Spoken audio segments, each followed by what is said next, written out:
بسم اللہ الرحمن الرحیم نحمدہ ونصلی علی رسولہ الکریم اما بعد۔ رمضان کے مسائل میں روزے کے کفارے سے متعلق مسائل کا بیان ہے۔ اس میں پہلے ایک مسئلہ یہ بیان ہو چکا ہے کہ سب سے پہلے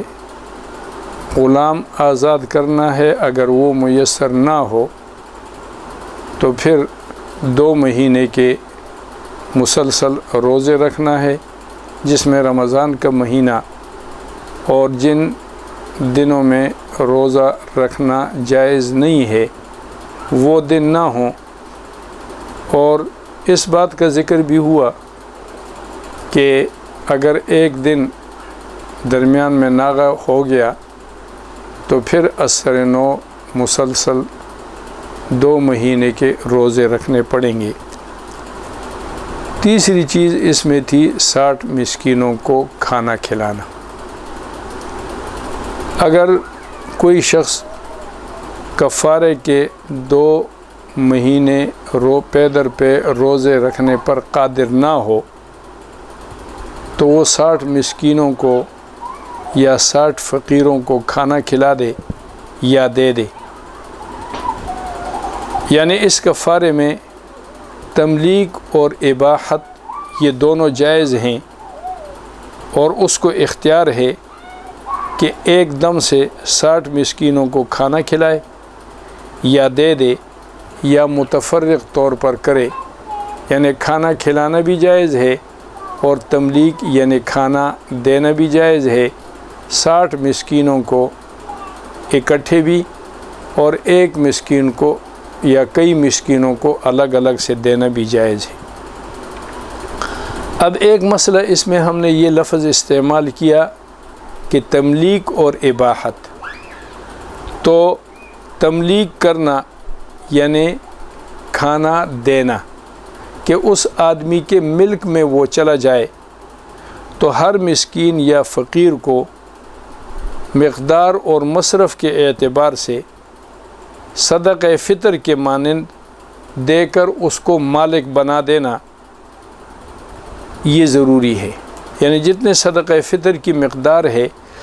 کہ گندم یہ صدقہ فطر کی مقدار میں یعنی 2 کلو 2.25 کلو، اور کھجور کشمش یہ جو یہ 3.5 سے 4 کلو تک جو ہے دینا، یہ صدقہ فطر کی مقدار ہے۔ تو یہ دے کر اس کو مالک بنا دے۔ اگر کسی ایک مسکین کو صدقہ فطر کے مقدار سے کم دیا تو اس سے کفارہ ادا نہیں ہوگا۔ مثلا ایک صدقہ فطر ہے، وہ اس نے 2 مسکینوں میں تقسیم کر کے دے دیا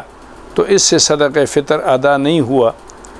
اور اگر قیمت دینا چاہے تو گندم، جو، چھوہارے یا کھجور یا کشمش میں سے جس کی قیمت چاہے وہ دے دے۔ اور ان 4 منصوص علیہ یعنی یہ 4 جو ہے اس کے نص آئی ہے صدقہ فطر میں دینے کی۔ مثلا گندم ہے، جو ہے، کھجوریں ہیں اور کشمش ہے۔ اس کی جو قیمت ہوگی تو یہ قیمت دینی یا یہ چیز دینی یہ لازمی ہے۔ اب اگر ان کے علاوہ کوئی اور جنس دینا چاہے، مثلا مکئی دینا چاہے، باجرہ دینا چاہے، کوئی اور چیز دینا چاہے، تو ان اجناس کی قیمت کے برابر وہ جنس دینا جو ہے لازمی ہے۔ مثلا گندم کی اتنی قیمت بڑھ رہی ہے اور اس کے بدلے میں مکئی اتنی آ رہی ہے اتنی قیمت کی، تو وہ مکئی اتنی مقدار میں دینا۔ یہ کشمش اتنی کی ہے، اس کے مقابلے میں فلان جس اتنی کی آ رہی ہے تو وہ مقدار دینا یہ لازمی ہے۔ اس کو کہتے ہیں تملیک کرنا، یعنی اس کو دے دینا، آگے وہ اس کو جس طریقے سے چاہے وہ صرف کرے۔ جب آپ نے ملکیت میں اس کو یہ دے دی، تملیک ہو گئی، یا قیمت دے دی، تملیک ہو گئی، تو آگے اس کی مرضی۔ دوسرا لفظ ہم نے استعمال کیا تھا کہ اس میں تملیک بھی جائز ہے اور اباحت بھی جائز ہے۔ اباحت کھانا کھلانے کو کہتے ہیں، یعنی کھانا کھلانے کا ارادہ کرے، وہ یہ چاہتا ہے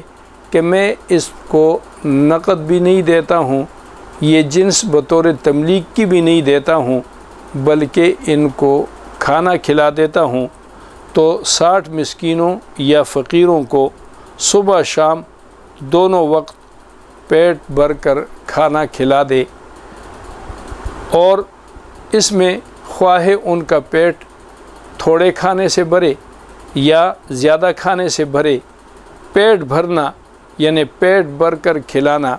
یہ معتبر ہے۔ مثلا ایک آدمی 1 روٹی کھاتا ہے تو اس کے طرف سے یہ کفارہ 1 روٹی میں ادا ہو جائے گا۔ ایک آدمی ہے وہ 10 کھاتا ہے تو یہ نہیں ہے کہ اس کو کہیں کہ آپ بھی ایک ہی روٹی کھائیں، بلکہ اس کو 10 روٹیاں دینا یہ لازمی ہے، یعنی پیٹ بھرنا جو ہے یہ معتبر ہے، مقدار معتبر نہیں ہے کہ اس آدمی نے 2 روٹیاں کھا لی، اس نے 10 کیوں کھا لی۔ اور صبح اور شام اس کو کھانا کھلائے، صبح کے کھانے سے مراد دوپہر سے پہلے کا کھانا ہے، اور شام کے کھانے سے مراد دوپہر کے بعد کا کھانا ہے، یعنی صبح 12 بجے سے پہلے جو کھانا کھا لیا وہ صبح کا کھانا معتبر ہے، اس کے بعد شام کا کھانا معتبر ہے،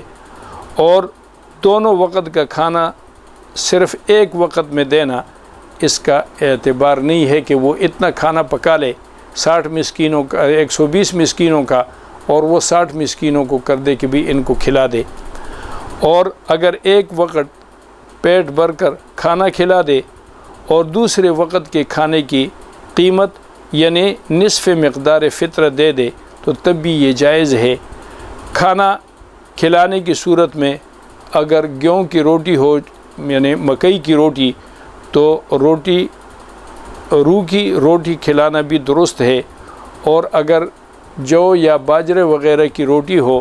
تو اس میں دال اور سالن جو ہے یہ ساتھ لازمی دینا ضروری ہے، اس لیے کہ مکئی کی روٹی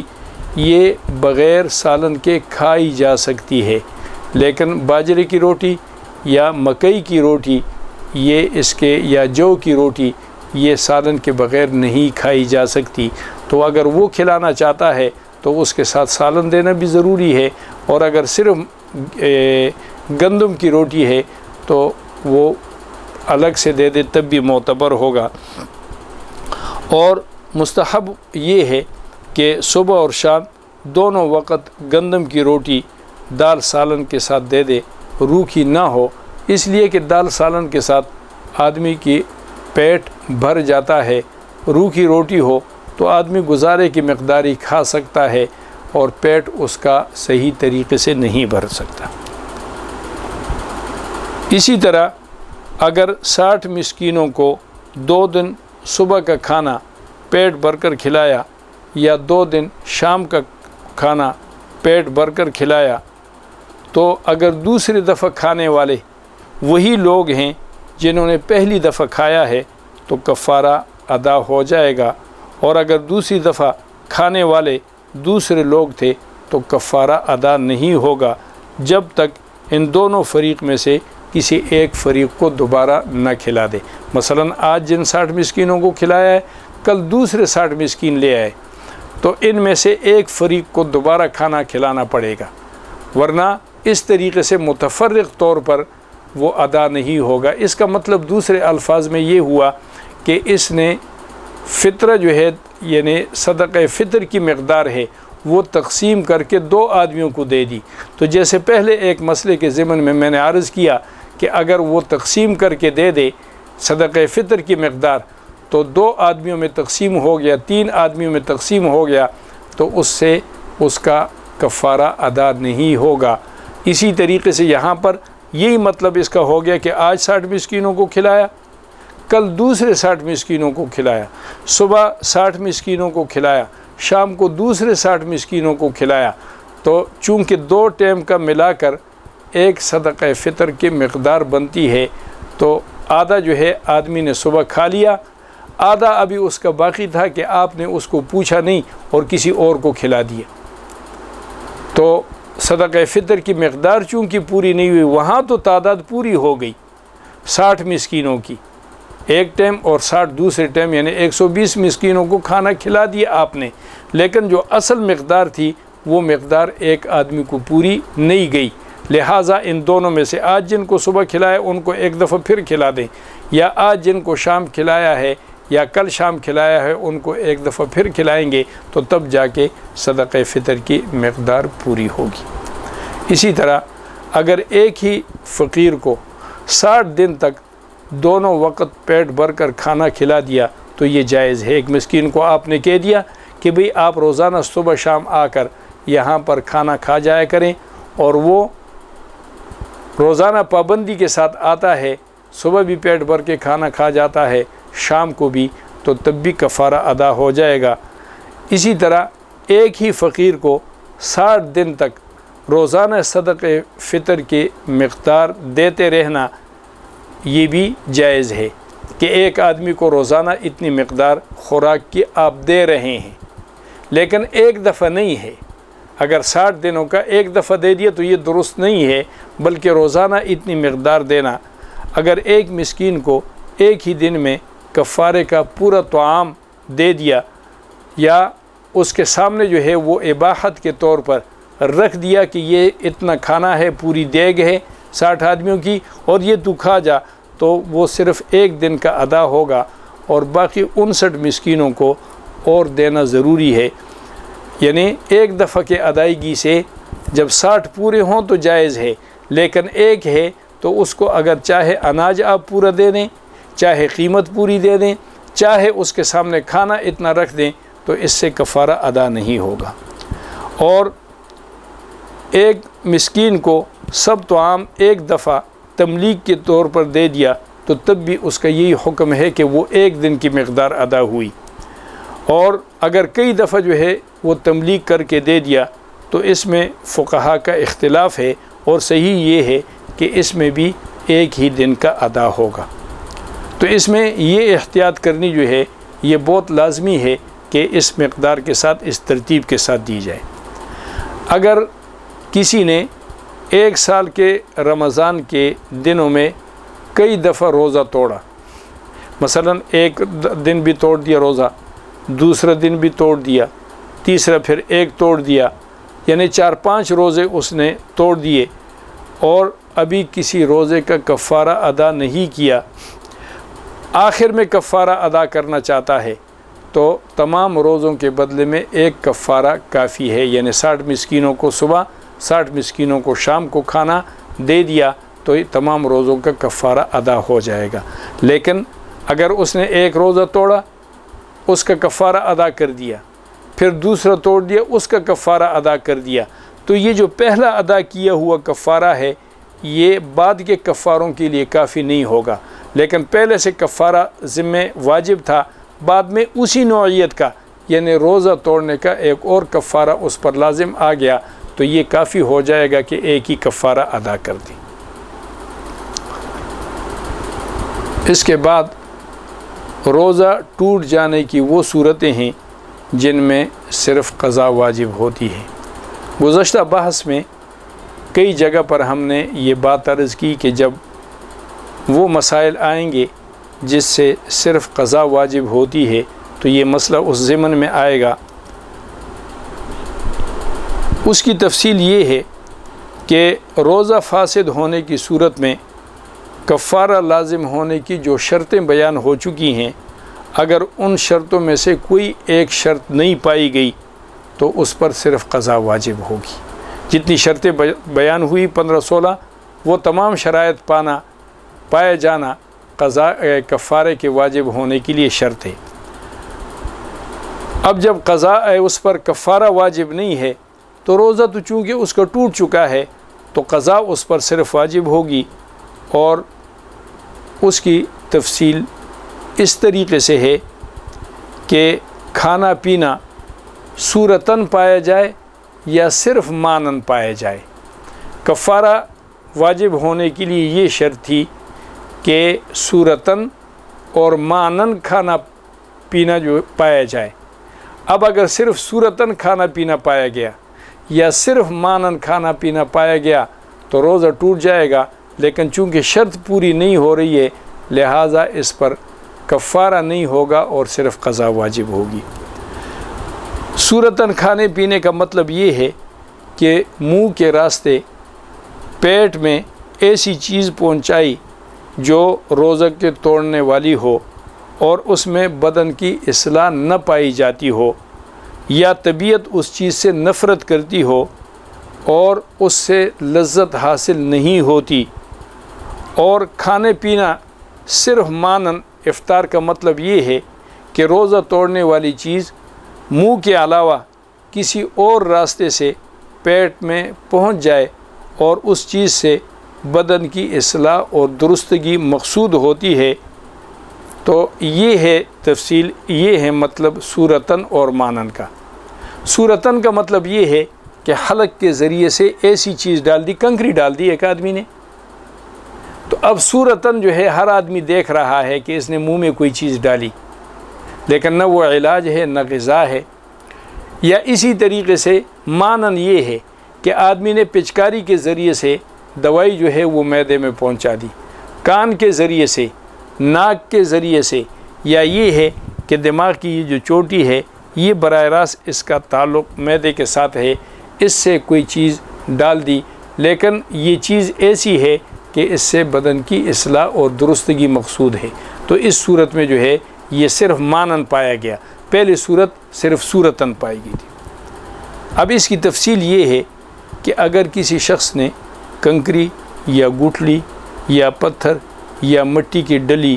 یا روئی یا گھاس یا کاغذ کا ٹکڑا نگل لیا تو اس پر صرف قضا واجب ہوگی، اس لیے کہ کنکری نہ اس میں غذائیت ہے نہ یہ دوا ہے، گٹھلی نہ یہ غذا ہے نہ یہ دوا ہے، پتھر نہ یہ غذا ہے یا دوا ہے، مٹی کی ڈلی نہ یہ غذا ہے نہ دوا ہے، لیکن چونکہ حلق کے ذریعے سے، منفذ کے ذریعے سے، آر پار کے راستے کے ذریعے سے اس آدمی نے یہ چیز اپنے معدے تک پہنچائی، اور یہ چیزیں وہ آدمی عادتاً کھاتا بھی نہ ہو، پہلے اس کی تفصیل گزر چکی ہے،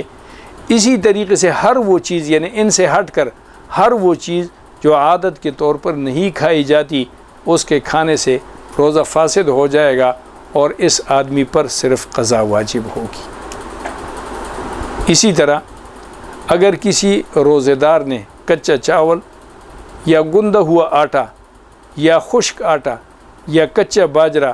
یا مسور یا ماش کی دال اس نے کھائی، تو چونکہ کچا جو ہے وہ کھانے کی صورت میں اس میں کچا آٹا ایک آدمی پھانکتا ہے تو اس میں کوئی لذت نہیں ہے، کوئی وہ غذائیت تو ہے لیکن لذت اس میں کوئی نہیں ہے، اور اس سے آدمی کا عادتاً یہ چیز اس طریقے سے کچا آٹا گندا ہوا نہیں کھایا جاتا ہے، تو لیکن چونکہ اس نے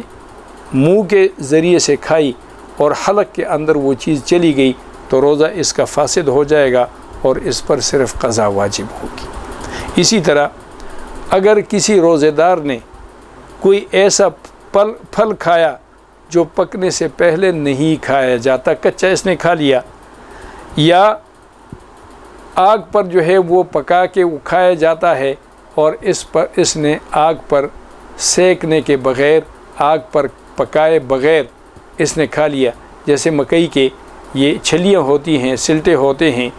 تو یہ اسی طریقے سے کچے لوگ نہیں کھاتے ہیں، عادت نہیں ہے، کوئی ذائقہ اس میں نہیں ہے، کوئی لطف نہیں ہے اس میں،